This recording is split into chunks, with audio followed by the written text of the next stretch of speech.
अगर आपको संगीत पता है, उन शुरुआती सुरों को पहचानेंगे जो हर एपिसोड में द विजडम जर्नी के दौरान बजते हैं।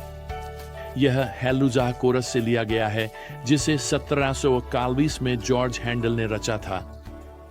हेलुजाह कोरस आज दुनिया भर में पहचाना जाता है क्योंकि यह आने वाले मसीह के शानदार राज्य का गान करता है, जब वह हमेशा और हमेशा राज्य करेगा। हेल्लेलुया।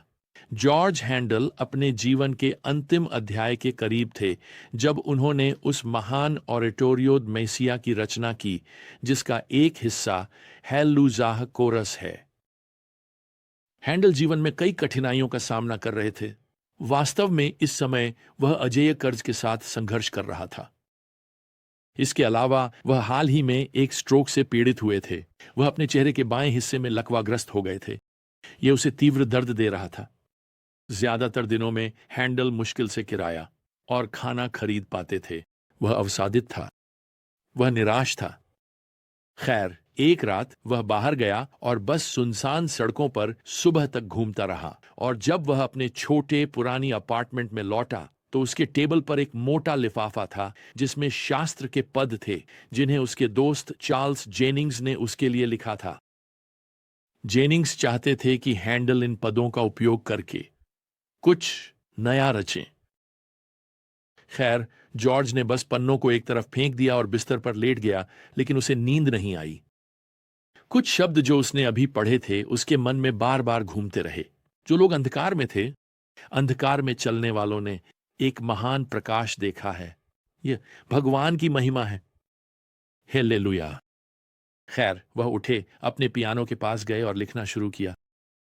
और उसने कई दिनों तक लिखना बंद नहीं किया। वास्तव में उसने खाने या सोने के लिए भी मुश्किल से रुका। उसने मिलने से इनकार कर दिया। उसने इस रचना को 3 हफ्तों से थोड़ा अधिक समय में पूरा किया। एक दोस्त जो अपार्टमेंट के अंदर जाने में सफल रहा ने जॉर्ज हैंडल को पियानो के पास पाया। चारों ओर हर जगह संगीत की चादरें बिखरी हुई थीं।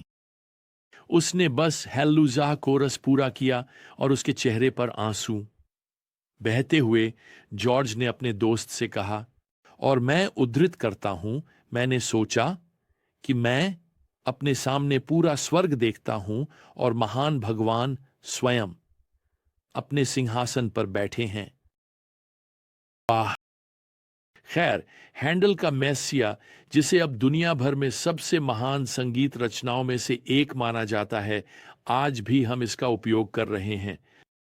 सच कहूं तो संगीत में कुछ ऐसा है जो आपको एक ऐसे तरीके से प्रेरित करता है जिसे आप कभी नहीं भूलते। यहां तक कि पुराने विश्वासियों को जो अपने घर का रास्ता याद नहीं रख सकते, वे विश्वास के महान भजन और गीतों को याद कर सकते हैं। आप जानते हैं, जब हम व्यवस्था विवरण के अंत के करीब पहुंचते हैं, मोशे कुछ ही दिनों में मरने वाले हैं।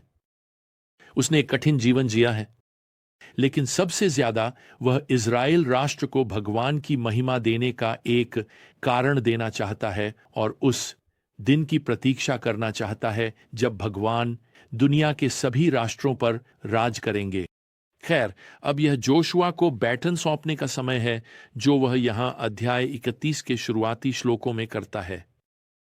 वह यहां श्लोक 6 में राष्ट्र को ये प्रोत्साहक शब्द देते हुए शुरू करते हैं, मजबूत और साहसी बनो, उनसे मत डरो और न ही भयभीत हो तुम्हारे दुश्मन, क्योंकि यह भगवान तुम्हारा भगवान है जो तुम्हारे साथ चलता है। वह तुम्हें नहीं छोड़ेगा या तुम्हें छोड़ देगा। मोशे अब जोशुआ को यहां श्लोक 7 से 8 में लगभग वही संदेश देते हैं, मजबूत और साहसी बनो। यह भगवान है जो तुम्हारे आगे चलता है। वह तुम्हारे साथ होगा। वह तुम्हें नहीं छोड़ेगा या तुम्हें छोड़ देगा। डरो मत या निराश मत हो।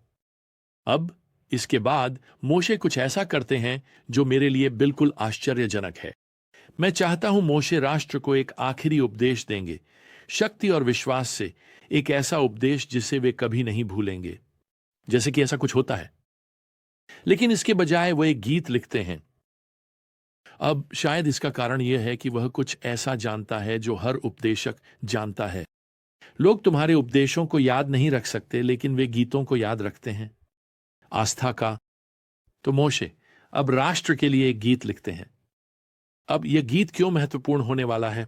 खैर, भगवान जानता है और वह मोशे को सूचित करता है कि मोशे की मृत्यु के बाद लोग विदेशी देवताओं की ओर मुड़ जाएंगे, वे भगवान को छोड़ देंगे। अपोस्टेसीज विभिन्न समयों में राष्ट्र को पकड़ने वाली हैं, जो इसके बाद के सदियों में होंगी। तो भगवान मोशे से कहते हैं, यहां पद 19 में शुरू करते हुए, इस गीत को लिखो और इसे इस्राएल के लोगों को सिखाओ, उन्हें अपने मुंह में डाल दो। यह गीत इस्राएल के लोगों के खिलाफ मेरे लिए एक गवाह हो सकता है। यह गीत उनके लिए एक गवाह के रूप में सामने आएगा, क्योंकि यह उनके संतानों के मुंह में कभी नहीं भुलाया जाएगा। यहां गवाह के लिए हिब्रू शब्द का मतलब है कि यह गीत एक पुष्टि होने वाला है।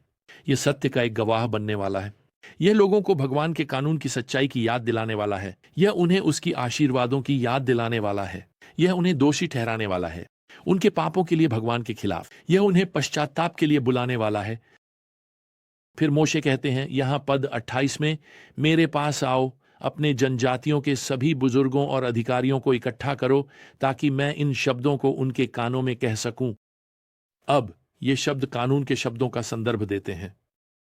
यह हर 7 साल में एकत्रित लोगों के सामने पढ़ा जाना है, पद 10 से 13 के अनुसार। लेकिन यह मोशे के गीत का भी संदर्भ देता है जो इसके बाद आता है। तो कानून का पाठ और यह गीत इज़राइल की अवज्ञा का सामना करने वाले हैं। यह उन्हें भगवान का अनुसरण करने के लिए प्रोत्साहित करने वाला है।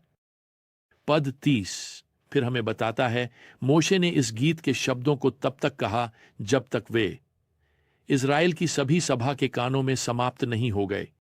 कल्पना करो, तुम्हें यह राष्ट्रीय संगीत पाठ मिला है, जैसे कि कई मिलियन इज़राइलियों को, जैसे कि हल्लेलुजाह कोरस सिखाया जा रहा है। इज़राइल को हर साल इस अविस्मरणीय गीत को गाने वाले एक विशाल गायक मंडली में बदलना चाहिए। यह भगवान की महानता, उसकी भव्यता और उसकी वफादारी का एक गवाह बनने वाला है।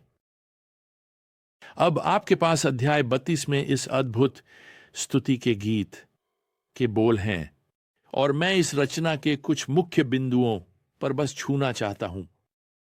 यह यहां पद 1 में शुरू होता है, हे आकाश सुनो, पृथ्वी मेरे मुंह के शब्दों को सुन। पद 3, मैं भगवान के नाम की घोषणा करूंगा, हमारे भगवान की महानता को स्वीकार करूंगा। दूसरे शब्दों में, मैं चाहता हूं कि पूरा ब्रह्मांड ध्यान दे, उस संगीत को सुने जो हम भगवान की महानता के बारे में गाने जा रहे हैं। इस गीत में 5 बार मोशे भगवान का उल्लेख चट्टान के रूप में करते हैं।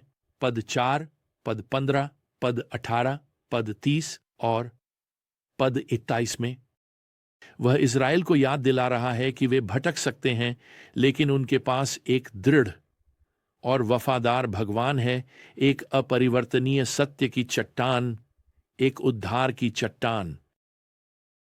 अब इस गीत के बोल भी काफी स्पष्ट है। राष्ट्र को भगवान के खिलाफ अपने पाप, अपनी अवज्ञा और उसे अनुसरण करने में अपनी विफलता के बारे में गाने के लिए मजबूर किया जाएगा। यहां यह स्पष्ट रूप से याद करने में कुछ भी गलत नहीं है कि हम कहां गलत गए हैं। वास्तव में हम आज अपने पाप के बारे में गाते हैं, जिसने हमारे उद्धारक को उस क्रॉस पर रखा। लेकिन अब यह गीत आशा में तब समाप्त होता है। मोशे यहां पद 36 में लिखते हैं, क्योंकि भगवान अपने लोगों का न्याय करेगा और अपने सेवकों पर दया करेगा। अब यह मेरे लिए हल्लेलुजा कोरस की तरह लगता है। इज़राइल के लिए भगवान की योजना आज के अनुयायियों के लिए उनकी योजना जैसी है। वह हमें हमारे पाप को कृपालुता से प्रकट करते हैं, लेकिन वादा करते हैं कि पश्चाताप से क्षमा और पुनर्स्थापन की ओर ले जाता है। तो इसके साथ यह गीत यहां पद 45 पर समाप्त होता है, एक वादे के साथ कि भगवान एक दिन राष्ट्रों का न्याय करेंगे। यह गाना है, अपने चारों ओर जो कुछ हो रहा है उसकी चिंता मत करो। डरो मत कि भगवान ने किसी तरह इतिहास और आपके चारों ओर के राष्ट्रों पर नियंत्रण खो दिया है और वह आपके भविष्य को नियंत्रित नहीं कर सकते। ओह नहीं, एक दिन भगवान अपने सिंहासन पर न्याय के लिए बैठेंगे। जैसे जॉर्ज हैंडल ने 1741 में लिखा, जैसे मोशे ने कई हजार साल पहले रचना की, भगवान हमेशा और हमेशा राज करेगा, हमेशा और हमेशा। हालेलुया। हमारी अगली यात्रा तक प्रभु यीशु मसीह की कृपा, भगवान का प्रेम और पवित्र आत्मा की संगति आप सभी के साथ रहे। आमीन।